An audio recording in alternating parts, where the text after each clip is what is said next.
Can you not be so jealous? She asked after sitting on another guy's lap for a game. I said, I can. Watch, and left the party. She came home the next day to find me gone and a note. Not jealous anymore. Not your boyfriend either. Enjoy your games. Hey viewers, before we move on to the video, please make sure to subscribe to the channel and hit the like button if you want to see more stories like this. Thanks. My name's Alex, and I met Sarah back in our senior year of college. She was this vibrant, outgoing type, always the life of the party, with a laugh that could light up a room. I was more the steady, reliable one, studying engineering while working part-time to pay my way. We clicked right away. She said I grounded her, made her feel safe in a world that felt chaotic.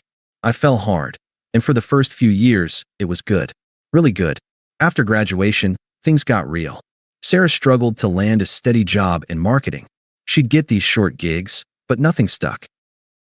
I was the one holding it down, got an entry-level position at a tech firm, paying most of the rent on our tiny apartment while she job hunted. I didn't mind. That's what you do for someone you love, right? There were nights she'd come home frustrated, crying about another rejection, and I'd hold her, tell her she was talented, and it'd turn around. I even turned down a promotion that would have meant relocating because she finally got an interview in our city. You're so sweet for staying, she'd say, kissing me like I was her hero. But looking back, maybe that was the first crack. I was always the one sacrificing, bending my life around hers. As time went on, Sarah did land a job at a creative agency. It was entry-level, but she thrived there, networking like crazy.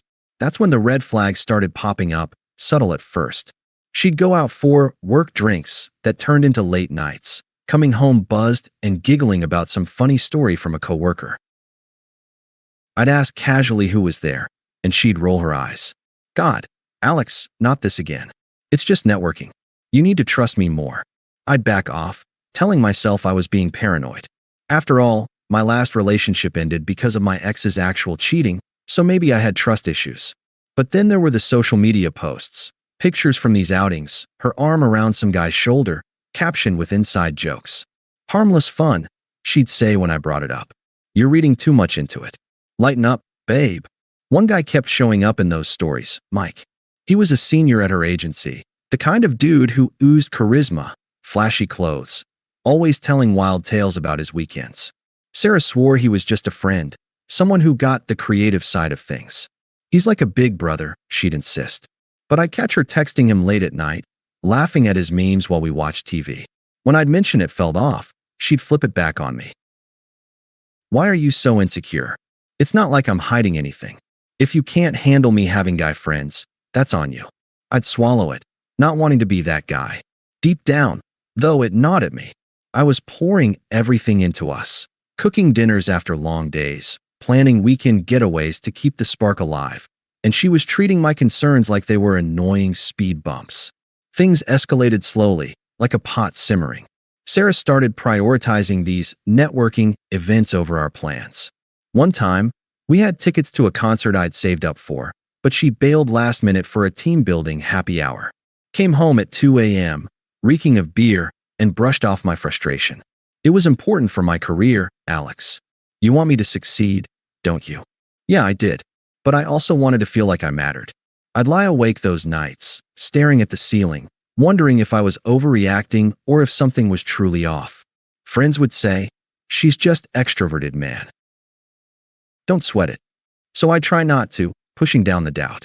But the disrespect built up, little comments about how I was too serious or not adventurous enough. It made me question myself. Was I boring? Was I holding her back? Cut to the night, everything blew up. A mutual friend's house party.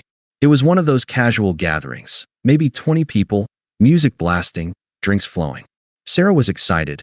Mike was going to be there, along with some other work folks. I wasn't thrilled, but I went along to support her. We arrived together, and at first, it was fine.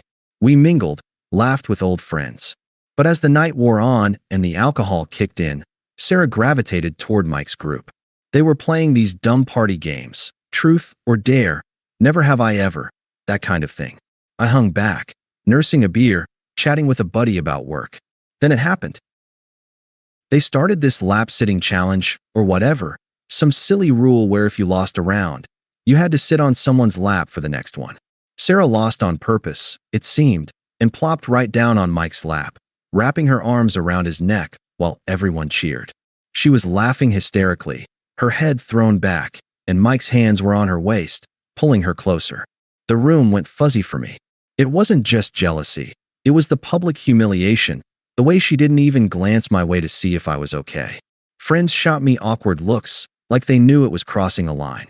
I stood there, heart pounding, feeling like an idiot for ever thinking this was normal. That's when she noticed me staring and pulled me aside into the kitchen, still giggling a bit. "Can you not be so jealous?" she asked, her voice laced with annoyance, like I was the one ruining the vibe. She crossed her arms, tilting her head as if she was explaining something obvious to a child. "It's just a game, Alex. Mike's like a brother to me. Everyone's laughing. Why do you have to make it weird? You're embarrassing us both with that look on your face." I stood there, the hum of the party muffled through the door, feeling the weight of her words sink in. Us. Like she was more concerned about how it looked to Mike and her work friends than how it felt to me. I kept my voice steady, even though my chest tightened. "I'm not making it weird, Sarah. But if sitting on another guy's lap is your idea of a game, then yeah, it feels off. We've talked about this stuff before." She rolled her eyes, letting out an exaggerated sigh. "Oh my God, here we go again with the boundaries talk. It's harmless fun. Mike and I are just goofing around. You're always so uptight about everything. If you can't handle a little playfulness at a party, maybe that's your problem. Remember last month at the bar? You got all quiet when I danced with that group. Same vibe. It's like you don't trust me at all." "Trust isn't the issue," I said calmly, though inside I was replaying every time she'd dismissed me like this. "It's respect. You know that bothers me, and you did it anyway, right in front of everyone. How would you feel if I did the same with one of your friends?" She laughed, a sharp, dismissive sound that cut deeper than I expected. "Please, Alex. If you sat on some girl's lap, I'd probably cheer you on. Lighten up. Life's too short to be so possessive. Mike gets it. He's adventurous, spontaneous. That's why these games are fun. You're reading way too much into it because of your trust issues from your ex. I mean, come on. It's not like I kissed him or anything. You're overreacting as usual." Her words twisted like a knife, turning my valid concern into some flaw in me, while painting Mike as this exciting alternative. I could see the smugness in her eyes, like she knew she had the upper hand because I wasn't the type to cause a scene. The party noise swelled as someone opened the door briefly, and I caught a glimpse of Mike out there, grinning with the group, probably waiting for her to come back. I took a breath, keeping my tone even. "Okay, Sarah. If that's how you see it, fine. I cannot be jealous. Watch." She furrowed her brow, like she wasn't sure if I was joking. "What does that even mean? Are you seriously mad over this? Fine, I'll stop the game if it's such a big deal. But you're killing the mood for everyone." "No need," I replied, already turning toward the door. "Enjoy the party. I'll head out." "Wait, Alex, don't be dramatic," she called after me, but I didn't stop. I wove through the crowd, ignoring the curious glances from friends, and stepped out into the cool night air. My heart was racing, but I didn't yell or beg or confront Mike. I just left. No outburst, no pleading for her to choose me. It was like a switch flipped. I was done being the backup plan in my own relationship. The drive home was a blur. I kept replaying the scene. Her on his lap, his hands on her laughing it off like I was the unreasonable one. By the time I got back to our apartment, the confusion had hardened into resolve. She didn't come home that night. Sent a quick text around 1 a.m. "Staying at the party a bit longer. Don't wait up. We'll talk tomorrow." XO. No apology, no concern. Just more dismissal. I didn't sleep much. Instead, I started packing. Not everything, just my essentials. Clothes, laptop, a few books. The rest could wait. I wasn't going to drag this out into some messy fight. By morning, I'd loaded my car and sat down to write the note. Kept it simple, on a sticky note stuck to the fridge. "Not jealous anymore. Not your boyfriend either. Enjoy your games." I left my key on the counter and drove to a buddy's place across town. Blocked her number temporarily, not out of spite, but to give myself space. The silence hit hard at first. I'd sacrificed so much, skipping that promotion, handling most of the bills while she chased her dreams, even canceling a guy's trip last year because she needed me home. And for what? To be made to feel like a nagging obstacle to her fun? Friends texted me the next day, piecing together what happened. Apparently, after I left, Sarah and Mike got even cozier, dancing, shots, and yeah, she crashed at his place. Just as friends, she told people, but no one bought it. The betrayal stung, but I didn't lash out. I just focused on breathing through it, one day at a time. The days after blurred into a haze of quiet routine. I crashed on my buddy's couch for a week, then found a short-term rental, a cramped studio, but it was mine. No shared space, no waiting for her to come home late. At first, the silence was deafening. I'd wake up reaching for my phone, half expecting a text from her, then remember I'd unblocked her but set notifications to mute. The confusion lingered. Had I overreacted? Was I really the insecure one she'd painted me to be? I'd scroll through old photos. Us on that weekend hike I'd planned, or the time I surprised her with tickets to her favorite band, and feel the unfairness like a weight. I'd given up pieces of myself to make us work, and she'd treated it like a game. Work became my anchor. I'd buried myself in projects at the tech firm, finally pursuing that promotion I'd passed on before. My boss noticed the extra hours, the focus. "You've got fire in you lately, Alex," he said one day. It felt good, reclaiming control. I hit the gym too, something I'd slacked on while prioritizing her schedule. Started reading books on boundaries and self-respect, journaling the mess in my head. No dramatic revenge plots, just steady steps forward. Friends checked in, some sharing updates I didn't ask for. Sarah was posting party pics online, captioning them with vague empowerment quotes like, "living my best life." It hurt, but I didn't engage. A couple weeks in, the karma started trickling. Mutual friends mentioned Mike wasn't the charmer he seemed. Rumors at her agency about him hitting on multiple co-workers, including during work events. Sarah brushed it off publicly, but privately, cracks showed. She lost a big project at work. Turns out, the affair, or whatever it was, got messy when another colleague found out, leading to office drama. Her boss pulled her aside, professionalism concerns. Friends who sided with her at first started distancing. One told me, "She's acting like nothing happened, but it's obvious she's spiraling a bit." I didn't gloat or seek details. Let it unfold. Months passed, 3, to be exact, and I settled into my new rhythm. Landed that promotion, which came with a raise and remote flexibility. Moved to a better apartment, started dating casually, but nothing serious yet. The confusion faded. In its place, clarity. I dodged a bullet. Her disrespect wasn't a one-off. It was a pattern I'd ignored too long. By then, her unraveling picked up speed. Mike dumped her after a few weeks of fun, admitting he was seeing someone else from the office. She got transferred to a different department to avoid the fallout, but it tanked her networking circle. Bills piled up without my half. She had to dip into savings. Isolation set in. Friends who'd cheered her freedom now saw the hypocrisy, especially after hearing my side quietly shared. One night, a buddy forwarded a screenshot, her venting in a group chat about being broke and alone, blaming bad luck.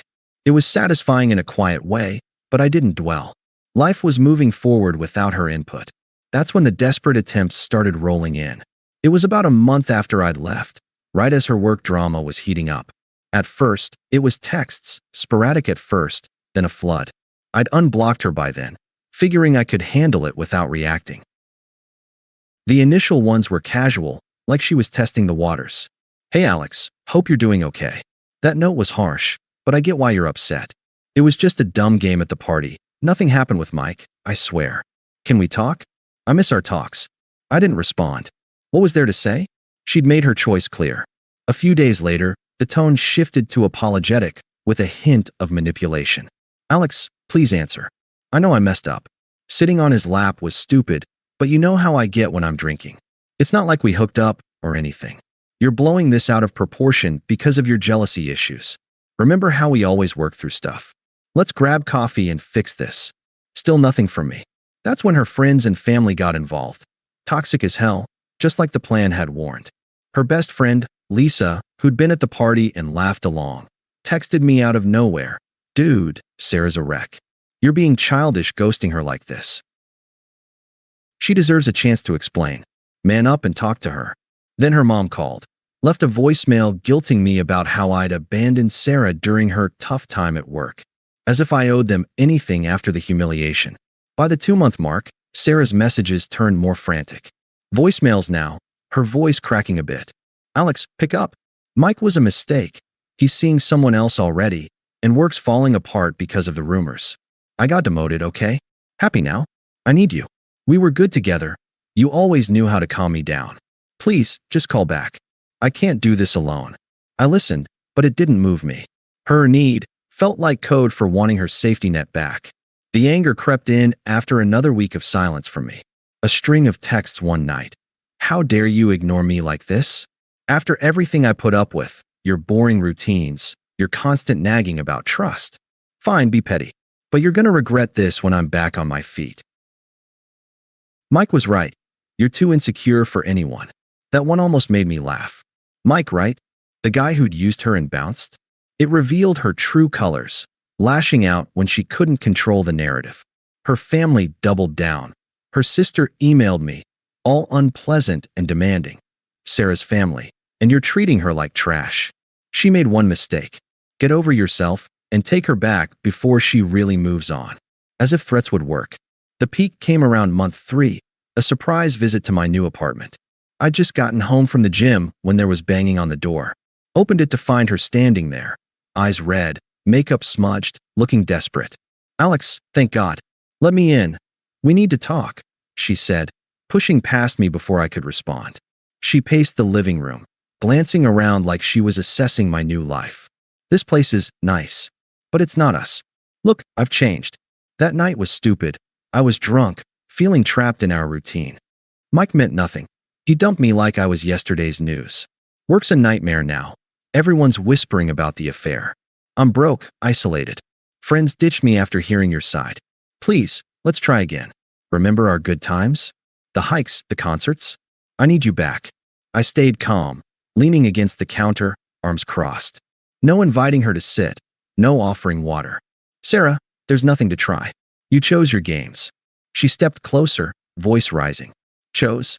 You left over nothing. If you'd just loosened up, none of this would have happened. You're punishing me for one slip up. I deserve better than this cold shoulder. Deserve? I echoed, mirroring her old logic without heat. You said I was too uptight, too jealous. Turns out, I just had standards. And now? You're here because your choices blew up. But that's not my problem anymore. She teared up, switching to pleading. Alex, don't be like this. I love you, always have. Give us another shot. I'll cut out the parties, the flirting, whatever you want. I shook my head firm. No, I'm done. She snapped then, anger flashing. Fine. Rot here alone. You'll never find someone like me. She stormed out, slamming the door. That was her true self, entitled, volatile when cornered. The final nail came at our mutual friend Jake's wedding, 5 months post-breakup. It was a garden ceremony, elegant and low-key. I'd RSVP'd yes, knowing she might be there, but I wasn't hiding. Showed up with Emily, a woman I'd met through work, smart, respectful, no games. We were hitting it off, nothing forced. Sarah spotted me during the reception, weaving through tables to corner us. She looked rough, thinner, forced smile, dress a bit too flashy for the occasion. Guests whispered. The fallout from her office scandal had spread through our circle. Alex, she said, voice shaky but trying for composure. Can we talk? Privately. Emily glanced at me, but I stayed seated, calm. No need, Sarah. We're good. She ignored Emily, desperation cracking through. Please. I've hit rock bottom, lost the job transfer, crashing with my parents now. Mike's a jerk. He spread lies about me. Everyone sees it now. I was wrong, okay? Wrong about everything. Take me back. We can start over. I'll prove it. Her eyes darted to Emily, then back, hypocrisy bare. The power flip was obvious. Me thriving, her desperate in front of everyone. I met her gaze evenly, indifferent. You said I was holding you back, remember? Too predictable. Well, I've moved forward. This, I gestured vaguely to Emily and the life around us, is my reality now. You're not part of it. Enjoy whatever comes next. She blinked, tears welling. But I thought we had something real. Had? I corrected, turning back to Emily. Past tense. She lingered a moment, humiliated as heads turned, then fled the reception. No chase, no sympathy from me. She'd become irrelevant, a footnote in my story. The months after the wedding sealed it. I blocked her everywhere, no loose ends. Life leveled up. Promotion led to more travel. Emily and I grew serious. She's the kind of partner who builds you up, no drama. Mutual friends cut ties with Sarah after the full truth surfaced. Her reputation as the manipulator stuck. Last I heard, unasked, she'd bounced between jobs, still chasing that excitement that left her broke and alone. Karma didn't need my input. It delivered. I'm not bitter, just free. If you're reading this and it sounds familiar, trust your gut. Walk away with dignity. You'll come out stronger. Thanks for watching. Make sure to subscribe to the channel and hit the like button. What do you think about this story? Share it in the comments.